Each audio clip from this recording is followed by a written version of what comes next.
would know that? Are you kidding? Not everybody knows that, but let me I explain didn't know something to you. that. That's a new Sometimes discovery for me. sometimes when you're trying to put your education, keep your education going, you learn things. Well, I have been getting quite an education since December, I'll tell you that. I'm really glad, though. That makes me happy I because don't. we should all keep growing. Growing is a good thing. We should keep growing all the time, and so when we further our education in a multitude of different ways, it's a good thing. So. You know what? I used to give corporate the business all the time because I hate acronyms. Right. And whoever was sending out the acronyms at corporate was not the acceptable thing. And you as a writer know this. The first time you use an acronym in a letter, you put the acronym, you spell it out, and Right. then you can use it by itself from after that. But they Right. would never spell it out. So I was answering the question endlessly. And since December, I've had to define whatever the acronym is multiple times, or ask my friend Siri. What's the funniest acronym? By the way, hello, June, and hello, Facebook user. I can't tell who you are, Do but at not ask me 6:01, the you said, funniest. hey there. So. You do not ask me what the funniest acronym, because it was that one I told you just Okay. before we went. Well, the funniest acronym I ever heard, I heard this in college, and it was the first time I had ever heard the acronym FUBAR. And it was because one of my fraternity brothers had the nickname FUBAR. Are you familiar with that one? No. It's a military acronym, and I will clean it up because I love our audience. And I do know what that is. The Beyond first one repair. is the F word, but up beyond all repair. Oh, And I had a college fraternity brother who tended to be 420 before it was legal, and his nickname was Foobar. He was a genuinely sweet, nice person, but he generally was Foobard. So, you know, you Teresa, guys. Kim. Hi June. Hi Kim. Hi Teresa. You guys make me laugh though, because now my last ex-husband. Right. We need labels. I'm sorry. I need a scorecard. I'm like a baseball guy. Could you give me number one, number two? Don't make me do it. So he had a friend in high school, and his nickname was Melonhead. And the whole time I thought he had mushroom brains, is why they were calling him Melonhead. No, his head looked like a melon. I don't get you guys, right? Wait, what was the sentence you said? Because I laughed through it, and it may have been a bad one. What'd you say? Oh, you don't know what I said? Okay, so my last ex-husband had a friend in high school nicknamed Melonhead. Melonhead. I got that part, but I didn't hear what it meant. Okay, I thought it meant he had mush for brains because I'm a girl, evidently. Right. What it really meant is his head was shaped like a melon. Just what I used to tell my exes, I said, just when I thought I had figured out how shallow the pool was, there you go. It's shallower than I thought. You right at the top. I don't really buy into the whole evolution concept. I do believe we all evolve, but I don't necessarily buy into the way that you'll hear people talk about it. But tadpole, frog, male brain, there could be a connection. I'm just saying. Yeah, I always think there's a lot of deep thinking going on. No, not really. No. One of the most common prayers any guy says is, Lord, help me with using my correct brain tonight. I'm sorry, guys. That may have gone too far. I apologize. Hi, Peg. You know exactly what that means. Hey, Peg. There's Peg. Yeah, Peg was on this afternoon for a half hour on the send out cards training. Yay! Peg's in the class I'm doing with John David Mann too. Absolutely can't tell you how much I enjoy that mentorship. For those of you that don't know yet, John David Mann, who, as you know, we've had he and his wife Anna as a guest on the show before. He's literally my favorite storyteller. He's just incredible. I'm about to throw something in there I didn't mean to. I'll wait till a second. But anyway, Peg and I are both taking. Hey, Jason. JJ. are JJ taking. Dynamite. That's right. JJ Dynamite. Peg and I are taking an actual year-long course from John, where you get training modules, but he'll also be on a couple of calls each week. We can jump on for mentoring us on a book, any book that we're writing Oh, at the time. And nice. oh gosh, he is just an incredible human being and somebody that I trust. And so I had that call today, but Peg's in that group too. Everybody who's watching this, mark your calendar. May 25th, 2 weeks from tonight. John and possibly John and Anna, but definitely John will be joining us here again. He has a new book that is about to be released. John's thing has always been writing parables, and since I like to write parables, that's one of the reasons he's become kind of a role model for me. And 3 years ago, he branched out and he began writing novels. And he wrote, the first one was called Steel Fear, which was a murder mystery set on an aircraft carrier. And then the next one was Cold Fear, which was set in Iceland. And again, they're crime fiction is what they're called. And then he's got a new one that's coming out this summer called Blind Fear. It's set in Puerto Rico, and it is incredible. Oh my God, it's good. Tell him what you told me this morning, though. About which thing? You were I don't remember what I told you. Oh, me. Oh yeah, yeah. Sadly, about me, right? Oh God. Lisa is listed in the book at a point. It's nice. It's a nice thing.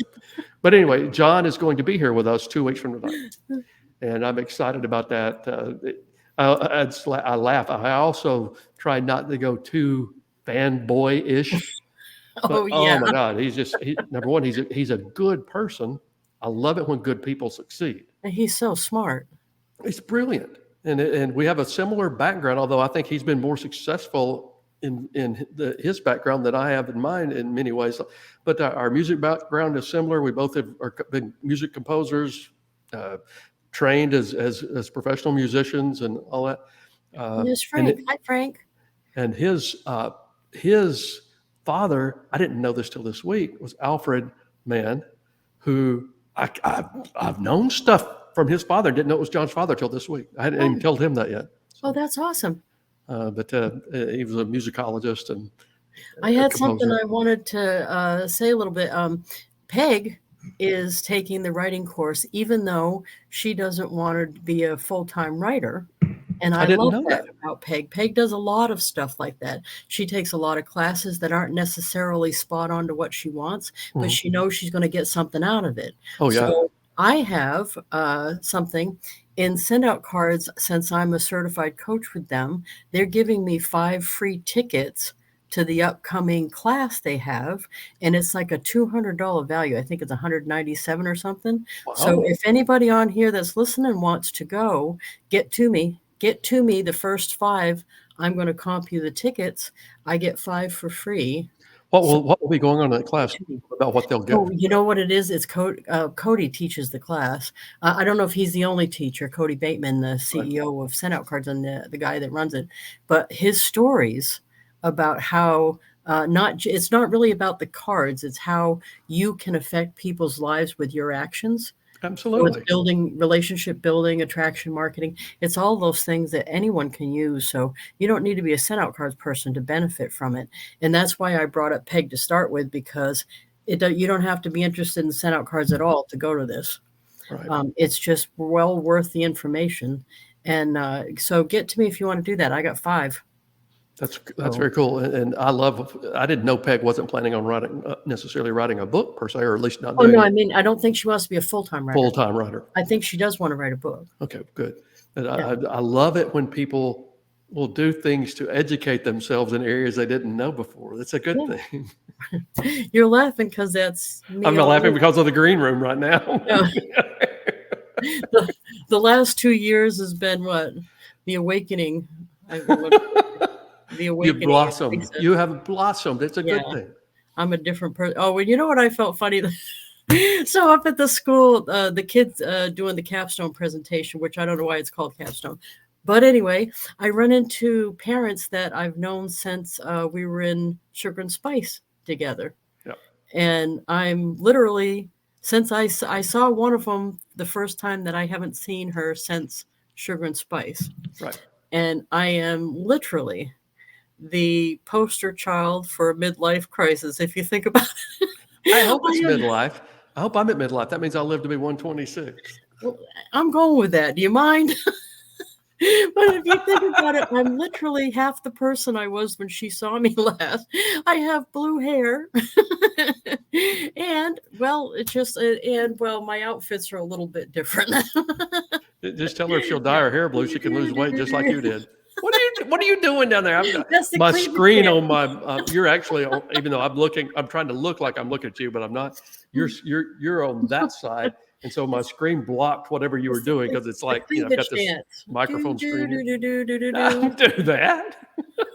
Hey, Peg, you're not writing a book, but you are writing a book, just not doing it full time. Just not full time, right? I think most of the people in the class is exactly like what you are, Peg. I Yeah. think that's what they're doing.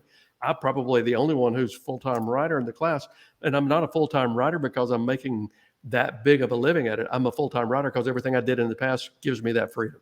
That's really what it amounts to, and That's it's awesome. absolutely it's my happy spot. I've just finished the first 5 chapters of a book that I'm doing with a co-author that he and I aren't really saying too much about that. But as soon as he gives me permission, I'll be blasting that out everywhere. You want to but talk about my happy spot? this is the point where my computer just starts doing this in front of me right here.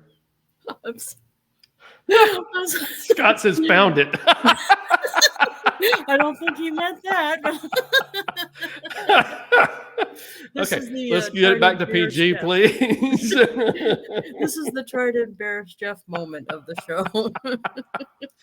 But Okay, that so makes you want to talk about the other thing we were talking about? jump right in. I'm gonna let you lead, and I'll dance with you. Okay, so the thing I want to talk about is it's a weird kind of subject, but it's one of these things that no one warns you about or says something about, I think, but it's something that you end up having to deal with. And when you're growing your business, when you decide that you're not going to, I'm trying to think how I thought of it in my head. I'm going to do big things. I don't care what else happens in this world, but I'm going to do big things and I'm going to be somebody. That's what I decided.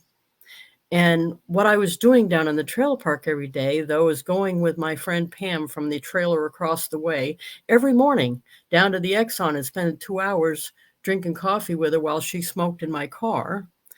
And there was a point when I decided I was listening to Jim Rohn and I was listening to Earl Nightingale.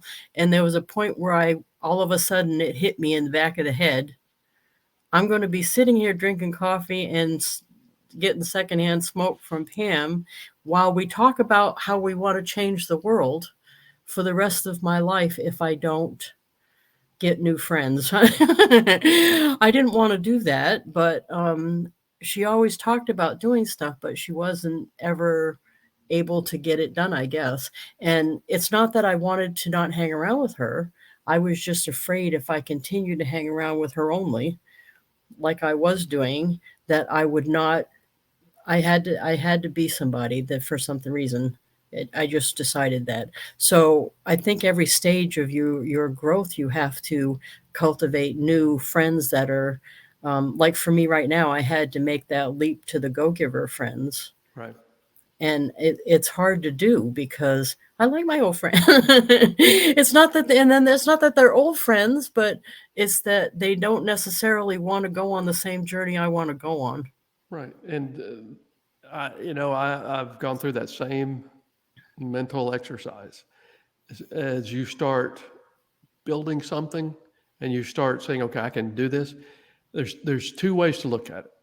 The first thing for me was I knew that 5 years from today, I'm going to be the same person today then that I am now, with the exception of the books I read, the recordings I listen to, and the people I hang out with.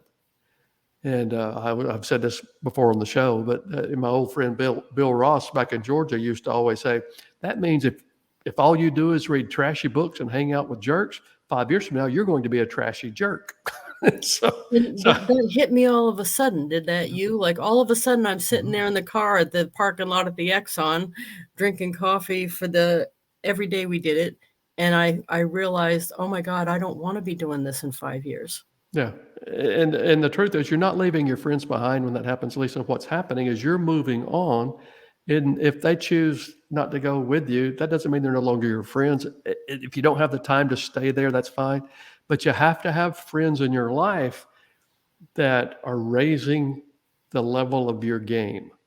And so whatever that means, and it can be different for every person, but like you joined the Go Giver Success Alliance. And in doing that, you're around people that you felt like were going to raise your game. You were going to rise up to that level. Where's my, okay, my computer screen just almost went blank on me here.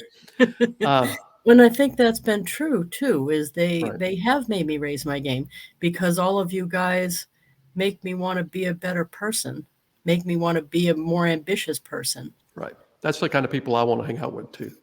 And Yeah. whatever level of success I have attained or will attain, I'm always going to want to hang out with people who make me want to be a better man. My two best examples of that are my daughters. There's, I know there's a lot of fathers out there who love their daughters exactly. They just really do. But Yeah. hey, God ain't never made a man on this earth that loved his children more than I do. And I had a really great example of a mentor who taught me how to love my children. And he didn't do it by teaching me; he did it by living. And so that's just good. So yeah, you want to do that. There are certain people that you kind of have to Limit. not hang out with. If they're a negative person, if they're dragging you down, there's an old story about why if you get two crabs in a crab basket, you'll never lose any crabs no matter how many you get, because every time somebody tries to crawl out, The one of other the one. other crabs will pull them back down.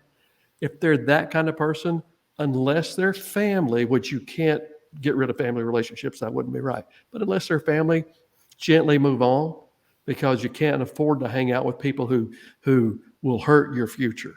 Well, And and that sometimes it's not like they're wearing a little sign either, because like my friend Pam, right? She always had or talked about big ambitions. Oh, Peg, Better Man, that's one of my it's a favorite great songs. song. Yes, it We've is. never talked about that, and that's one of my favorite Uh, songs. But it's not. She had things that she talked about, but immediately she'd say all the reasons why it wasn't going to work out. Like she yeah, didn't have the money to get going, or she right. didn't have the time to do it, or what. She'd always have these things, and that would make me feel like I couldn't do my thing either. Listening to her not being able to do her thing. Hmm. So I remember the day that it dawned on me that I could be sitting here. I could be sitting in that Exxon gas station parking lot drinking coffee with her 5 years from then. It was painful to think that I could do that to myself. Right. And that's the time I started making excuses and not going. Well, you can still love the people or your friends and love the people in your life. That doesn't mean you have to hang out with someone who's constantly hitting you with a stick. And that's not their intent. But if it Right. affects you the same way, you still It's can't the hang same. out there. You know, Yeah. I oh, you and I were talking about this in the green room, and I'm not going to say exactly what I told you, but I had a family member that was a very negative influence in my life, and I couldn't remove the relationship, but I did have to deal with that in my own way. And so never let Well, it make you feel bad. you can limit the exposure even if Right, it's family. right. Scott's having this experience because he and I went out to the Achieve Network with Robert Noel in Denver, and he Hmm. joined the group out there, which has been Good, awesome. And matter good. of fact, I'm going to join the group here too. I just haven't done it yet. Yep. And they had. I don't even know how to. You got to go out there one time with us because to be there when they do their conferences, there's Hmm. 200 people. They Yeah, turn people away. I love that, and And I love Robert and Noel too. They're good people. oh, we in the audience, everybody was excited. Everybody was talking to each other. Everybody was happy. It was just mind blowing that they get that good of attendance. They all are interested in providing value to other people. It felt like a go giver thing. Good. Um, and That would be Scott's my vibe from him there. too. Yeah, Scott's going out there from another training, and you haven't met the other guy. He's like that too. Yeah. Robert is like an apprentice for the other guy, I guess how Okay. you put that. The other Robert.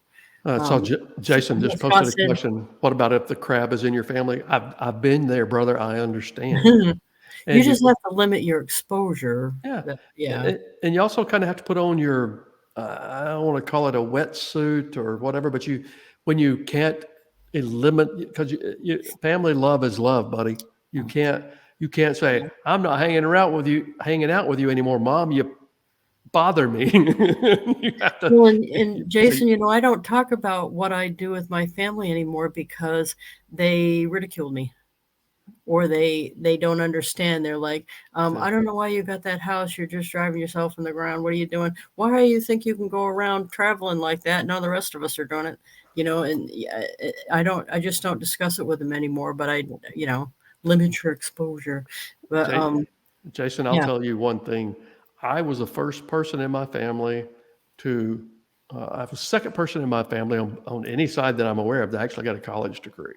I was the first to get a master's. I have a cousin who's actually a doctor now, and I'm so proud of her. Well, that's But awesome. but I came from a family that was very non-affluent, and so as you're dealing with that issue, in my case, one of them was very negative to me, and I understand the situation. And I'll tell you, it's kind of like what Lisa and I were talking about. You can limit your exposure to whatever's appropriate. Sometimes it's not. You can't. And fortunately for me, it's never been. I was about to say one of my wives. I've had two, so but it's never been that. But But even right, a close relative, you yeah, have to put your shields up like in Star Trek and let it bounce off you. a little shield up, and don't let anybody steal your dream. I'll promise you right now, Jason. I believe in you, and Lisa believes in you more than people in our families would believe it in anybody.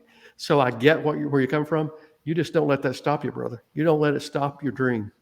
You just And don't. it also doesn't matter if your family members are proud of you.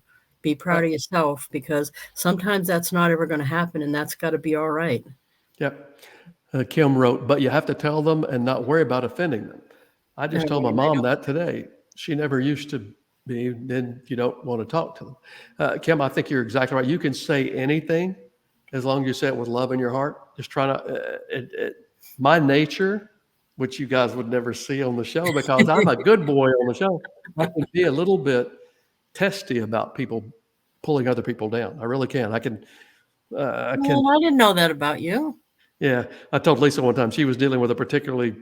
Oh, Uh, you did. You came to my defense. I did, I did, but the somebody was not being respectful to Lisa, and I said, just remember, look them in the face, smile at them, and remember this quote: "If I could buy you for what you're worth and sell you for what you thought you're worth, I'd make a frickin' killing." I use a similar word. All right, I'll leave it at that. That was But actually helpful when you said that to me.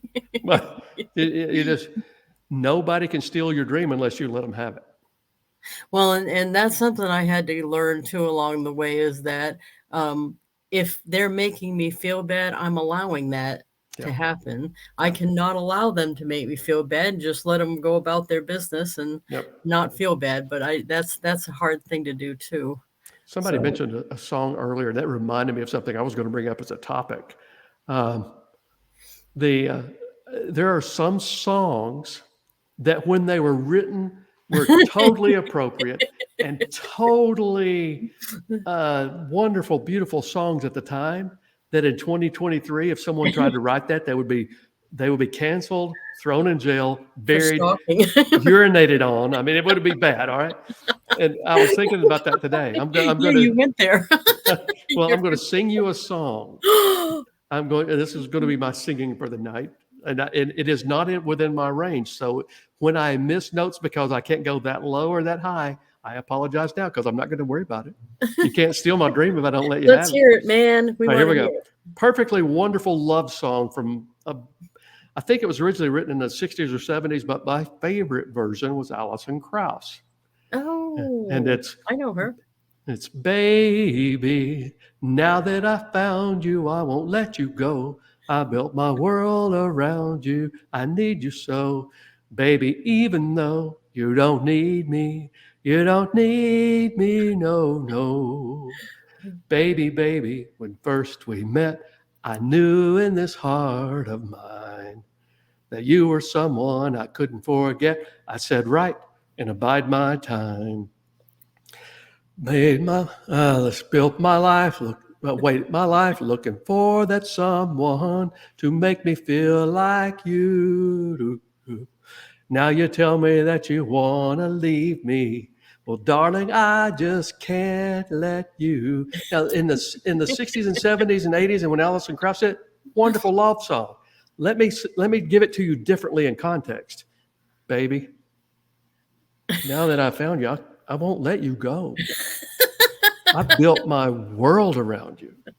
And baby, even I need you so even though you don't need me. You know, when we first met, I knew in this heart of mine that you were someone I couldn't forget. I said, right. I abide my time. Spent my life looking for someone to make me feel like you. Now you tell me that you want to leave me? Darling, I can't let you. Stalker. I'm telling you, stalker. So everything is in context. Everything is in context. So, what used to be a good love song now could get you thrown in jail. And it's the same thing in our relationships with our family. You know, and you're talking about the negative friends and family sometimes we have. It's all in context. If you can keep it in the right context, you can survive it, put up your bubble, go on, and don't let it stop you building your dream. You're good. But if you let it pull you down, the context changes, and then all of a sudden you find you're rear end stalked. So, hey, we touched on the whole survivor guilt thing. You know what's funny is I didn't realize I was trying to, at the beginning, like especially adopting Alex and stuff, I was trying to change the destiny of my family. This sounds stupid when I explain it now, but at the time I thought if I can just make a difference to this one kid and keep this kid in the family, maybe everybody after me will do, the whole family will steer one way. And what ends up happening, I think, is I don't get to pick who it's a good example for. So my own family didn't necessarily think it was a good example, but I've had a lot of feedback from other people. So sometimes I think you just have to do the right thing. And whoever ends up using your example, that's got to be all right, because it wasn't what I had hoped for, but it still made a difference in the world. and you have to, there's an old story that has become such a cliche, but I still think it's a beautiful story, actually. And the story about the guy walking down the beach and he sees all the starfish that have washed up on the sand, and he's throwing them back out into the water. And there's just thousands of them. And somebody says, you're really not going to make a difference. And he picks one up, throws it out, and says, I made a difference to that one. Yeah. And that's how you have to approach life. Oh my God, we all have so many things that we've messed up, so many things that we aren't perfect at. But you know what? Every time you can do something that makes one person have a better day or a better life, it's a good thing. I was discussing this topic with my new mentor, John David Mann, about this. There's something about being able to write something that when people get through with it, number one, they liked it, they enjoyed it, but also they feel like it made a change for their life. I don't care if I make a dime. Well, that's a lie. I do like to make money, okay? But I wouldn't trade $1 million a year for making a difference with somebody, especially if they go on and then they build something that's good for their family. Oh, gosh. Did you see today I posted, you probably didn't get a chance, on my Facebook page. I got a WhatsApp message from someone that I didn't know, and she's from South Africa. And she said she joined Avon because she Googled me and read my story.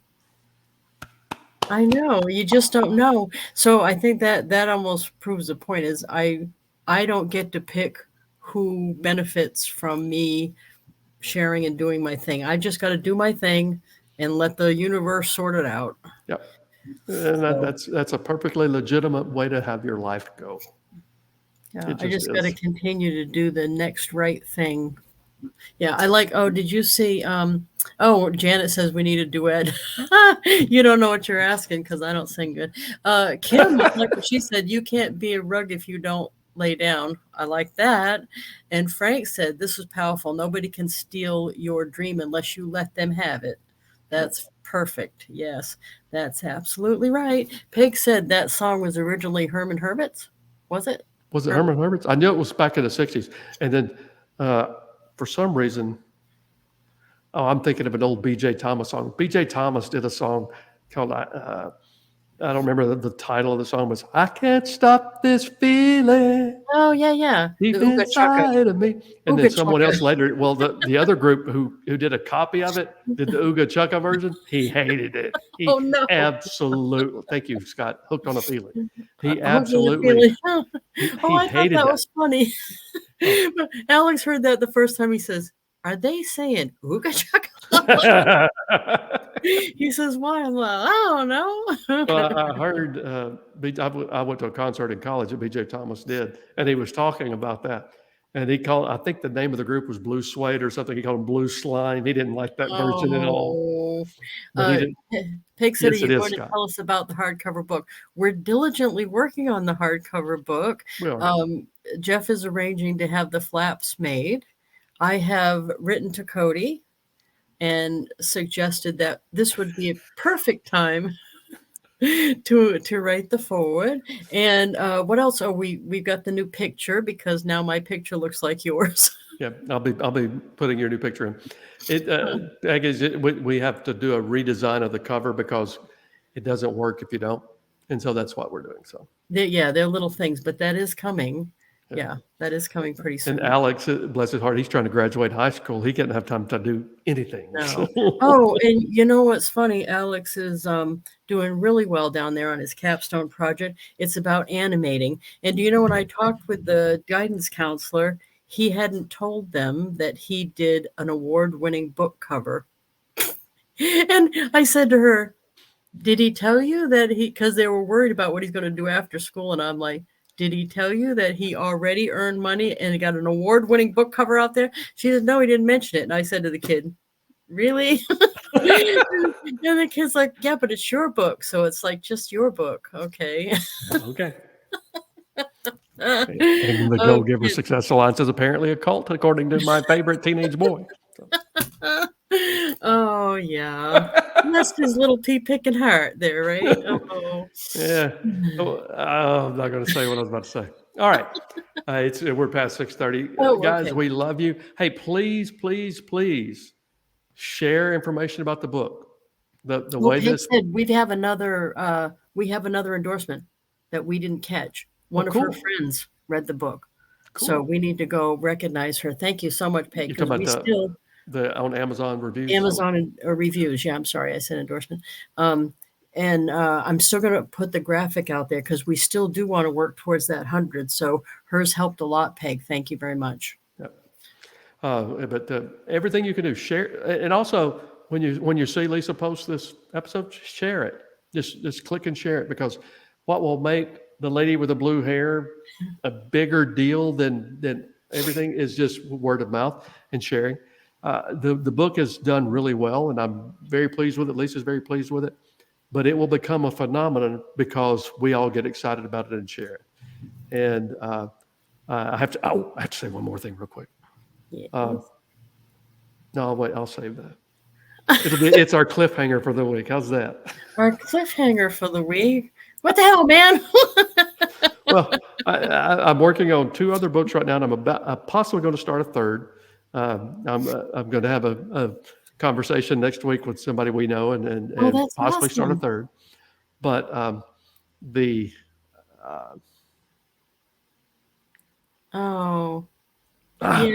I got some really good compliments today in the writing class from John David Mann about. That's awesome. I just in the group we can get critique on things, and I just posted the opening scene of a book that I'm doing with someone we both know, and the comments were really good from John, and he's such an awesome coach. Oh my God! and it's so just smart. Oh, Peg! It was a good day on that. I'll just leave it at that. So. Peg took a hit against you. I'm sorry. Say it now, you will forget. That is true. Oh, Peg, you have no idea how true that is with me. I can remember stuff that happens 55, 60. I can remember stuff literally that happened 61 years ago because I have a memory in my brain that my sister said happened when I was 2. That's 61 years ago. But I cannot remember what I said 20 minutes ago. How's Okay, that? you know what? We're gonna be calling the National Guard to go look for Jeff out in the woods because he's gonna be wandering around out Just there. look for my coffee. You'll find me. The still, he's got a still out back. You know what's funny? I was in Gatlinburg, Tennessee one time. And when growing up, there was moonshine. I grew up in North Georgia. There was moonshine. It wasn't legal, but it was there. All right. Oh, yeah. And you could trust it or not trust it. You were taking a little bit of a gamble. But now moonshine is actually legal in Georgia and Tennessee.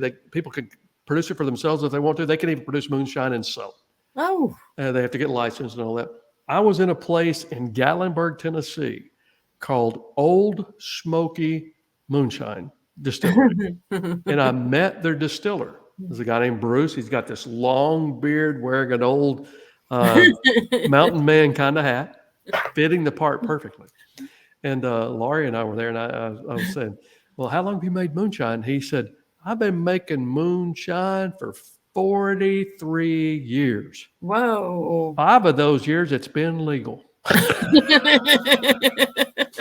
And I was in a Cracker Barrel back in Texas because I had seen something in the Cracker Barrel over there that I liked, and I was going to get it for someone. And I was back in Texas, in Houston, Texas.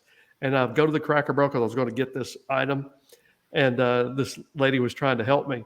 And I said, yeah, I was in Gatlinburg, Tennessee recently and in that area. And I saw something, I wanted to get it. And I said, by the way, have you ever been to Gatlinburg? She says, I have. And I said, I went to a place called Old Smoky Moonshine. And she said, did you meet my next ex-husband, Bruce? I said, as a matter of fact, I did. I'm in Texas and I meet somebody, we know the same person. My next ex-husband. My next ex-husband. See, I don't even say that yet. Well, when Laurie and I first got married, it was so funny. We hadn't been married that long, and we're somewhere, and she's introducing me to people who hadn't met me. And she said, this is my current husband, Jeff. And I went, what? Well, at But least it was she wasn't true. Say my future ex-husband. That's true. She introduced me as her current husband. Here's the next one in line. Here we go. Yeah. So we've gone way over tonight. Okay. Thank you, everybody. Love you guys. Love Amazon you. reviews are great. Share the episode. Spread the word. Make it go viral. We love you guys. I love you.